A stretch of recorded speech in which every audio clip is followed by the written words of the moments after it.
पुण्यात्माओं, इसी के संदर्भ में परमात्मा ने कहा है कि गुण तीनों की भक्ति में ये भूल पड़ो संसारी, कहें कबीर निज नाम बिना कैसे उतरो पार। अब आप जी भक्त हैं क्योंकि आप दूध के जले हुए आए हो और अब लस्सी को भी फूकने की चेष्टा करते हो। कई भक्त कहते हैं, एक भक्त आया श्रद्धालु और उसके साथ 4-5 चेले भी, वो चेले ला रहे थे उसको और वो संत था। उन चेलों के समझ में आया, उनको पता लग गया कि ये गुरुजी भी बनेगा पशु। उसको समझा बुझा के लाए, जी देखो हमने चाहिए भगवान, आप भी परमात्मा के लिए प्रयत्न कर रहे हो और आप हमें भी यही बताना चाह रहे हो, परमात्मा की भक्ति करो। आज हमने जो ज्ञान सुना है एक, आप उसका निर्णय करो और चलो आप भी चलो वहाँ देखो। यहाँ आए, उसने ज्ञान सुना समझा। अब चेलों के कहने से उसने मानना पड़ा, नाम ले लिया। अब देख अब उल्टी गंगा चढ़ाओगे परमात्मा, अब गुरुआ ने चेले पार करवाओगे, इन्हें समझा बुझा के लाओगे। क्यों डले ढोरे अपने कर्म फोड़ रहे हो, आप कल्याण करवा लो चल के। तो चातुर आदमी था, कर्म गणे बिगड़ गए थे, उसके अभिमान शेष था। नाम लेकर गया, पहला मंत्र ले गया। फिर क्या कहता, उन चेलों के सामने है या मिलते समय 4 नौन खड़े, उसके 4 इधर खड़े, कहने लगे एक तरफ तो आप कहते हो मेरी एक प्रार्थना है, सुनना सुना मैं बस सुना। एक तरफ तो कहते हो इनकी पूजा नहीं करनी है, अरे मंत्र वही दे रहे हो, देखो भाई देखो। बता भाई, अब उसने 1 मिनट में क्या समझाऊँ मैं क्योंकि उसने तो ये चाहा था कि चेले फिर मेरे चिपके रहे, इनके कल्याण से कोई लिंक नहीं था उसका, अज्ञानी आदमी था। अपने आत्माओं, ये भक्ति नहीं दे रहे हम इनकी। अब जैसे हम विदेश में गए हुए हैं और वहाँ के जो प्रबंधक हैं, जैसे हमने किसी से कनेक्शन ले रखा बिजली का, किसी से टेलीफोन का और किसी से गैस का, पानी का या बैंक लोन ले रखा है, तो उनका जो कर्जा वापस दे रहे हैं, देना है, तो क्या उनकी हम पूजा कर रहे हैं? वो तुम्हारा एक इंसानियत के नाते परम करते हो बनता है, उनका टैक्स दें, बिजली वालों का बिल भरे, वो हमारा कनेक्शन जारी रखे। ये क्या उनकी पूजा थोड़ी कर रहे हैं, एहसान थोड़ा हम कर रहे हैं उन पर। हम पैसे दे रहे हैं और उनसे ले रहे हैं और वो क्या आसान कर रहे हैं हमारे ऊपर।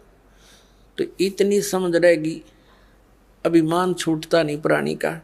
तो ये कंसेप्ट क्लियर करना चाहता है दास के हम इनकी पूजा नहीं करते।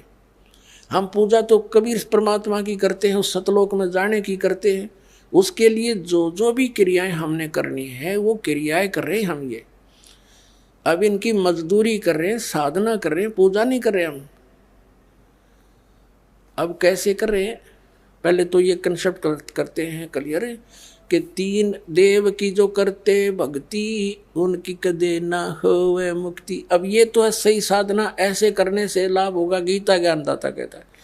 और जो इन तीनों देवताओं तक की पूजा करते हैं, 7वें अध्याय के 12 से लेकर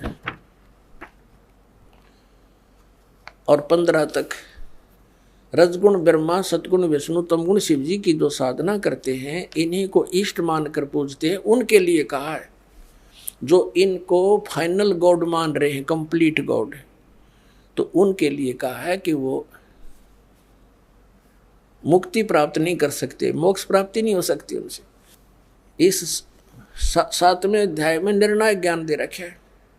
और ये कहा गीता ज्ञानदाता ने कि अर्जुन अब ऐसा ज्ञान बता दूंगा जिसके जानने के बाद फिर कुछ भी शेष जानना नहीं रहेगा।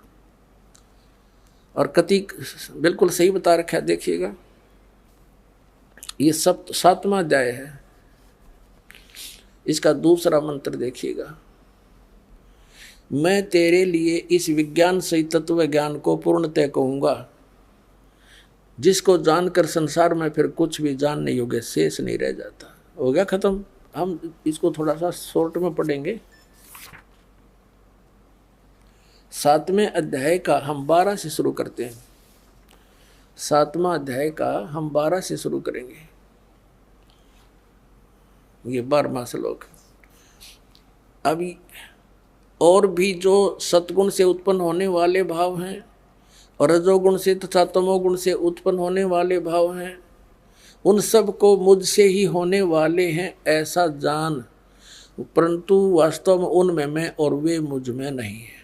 अब अभी ताज़ा ये सिद्ध किया आपको कि रजगुण ब्रह्मा है, सतगुण विष्णु, तमगुण शिव जी। तो इन तीनों गुणों से क्या होता है? रजगुण ब्रह्मा से के दबाव से, इसके प्रभाव से, रजोगुण के प्रभाव से हम संतानों उत्पत्ति करते हैं। यहाँ के ठाठ बाट की हमारे अंदर एक जबरदस्त प्रेरणा बनती है, ये रजोगुण के प्रभाव से बनती है।